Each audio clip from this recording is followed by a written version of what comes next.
hari igihe telefone yawe yuzura wareba neza ugasanga nta bintu byinshi biri muri telefone yawe, ukagerageza gusiba app, ugasiba video, ugasiba n'amafoto, ariko telefone yawe igakomeza kuba full storage. Uyu mwanya ndagira ngo nkwereke uburyo wakongera kugira storage muri telefone yawe utarinze gukora ibyo byose, utarinze gusiba app, utarinze kureba kuri video. Rimwe na rimwe wasiba video z'ingenzi cyangwa se app z'ingenzi utarinze no gufata no gusiba amafoto.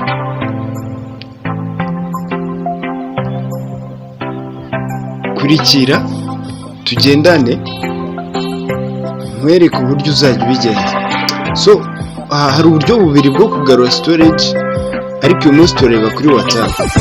Akenshi WhatsApp ibika ibintu byinshi cyane utari uzi ko ibintu, zaba message wohereje, ama audio, ama video,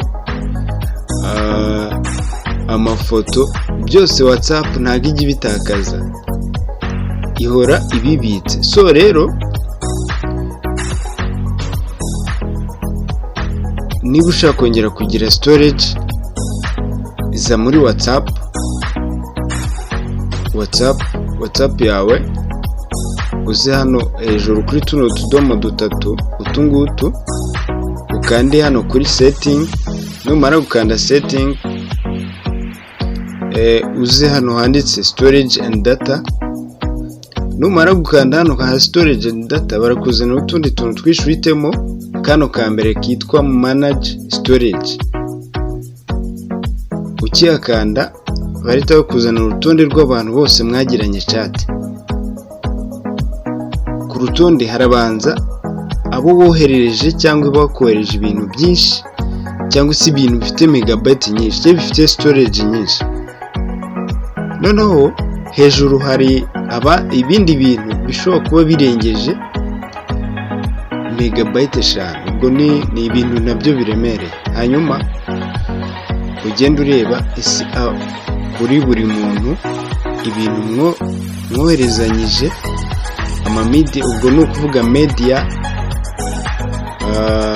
amafoto, amavideo, babikugarurire. Hanyuma wowe icyo ukora ni iki? Urakora select, urebe ibyo ukwiriye gusiba. Ibi ngibi njyewe ntago ndabizi, ntago mbikeneye, ntago nkeneye kubona ko nayimwohereje. Hanyuma nkore kuri aka kantu, nkore delete, tayari bya bintu byose biraba bigiye. Urabona ko nsevinze. Nongere ndebe ese ibyo ntakeneye ni ibihe muri ibi. Haba harimo ibyo yanyoreje n'ibyo namwohereje njye ubwanjye. Hanyuma ndebe se ndasiba ibihe. Ushobora no gukora select all, bitewe nuko nta kintu na kimwe ushaka gusigarana. Kande delete, dore ngiye gusavinga megabyte 43. Kore delete, ubwo megabyte 43 ndazisavinze. Noneho njye no ku wundi, uyu yitwa ifoto. Hari ibintu megabyte 111 n'ibice 2 namwohereje, twoherezanyije. Ndamukandaho, hanyuma ndebe ibyo nkwiye gusa. Mbibutsa ko iyo uri gusiba bino bintu ntago biva muri telefone,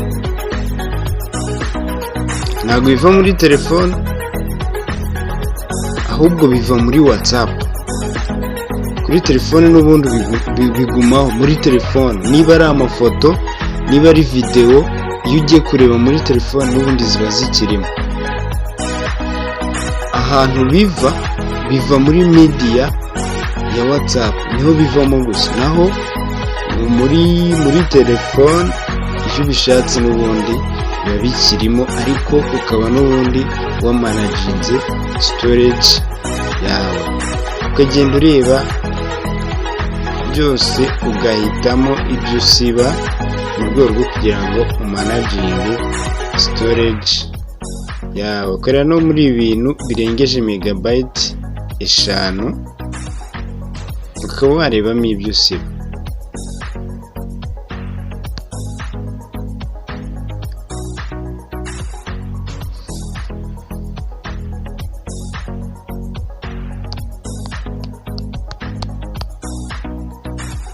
Byose ni ibintu wasiba. Hano ngiye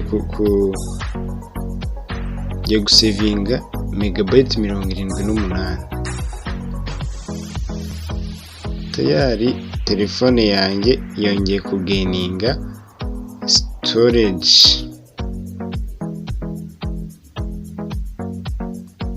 So ako ni akantu kamwe. Hanyuma ejo ndabagezaho akandi kantu none udakoresheje WhatsApp n'ubundi ugasiba ariko muri telefone yawe ntihagire ikintu kibura. So mwakoze mukomeze kugira ibihe byiza kandi mwibagire gukora subscribe mu rwego rwo kugira ngo dukomeze kubaha ibintu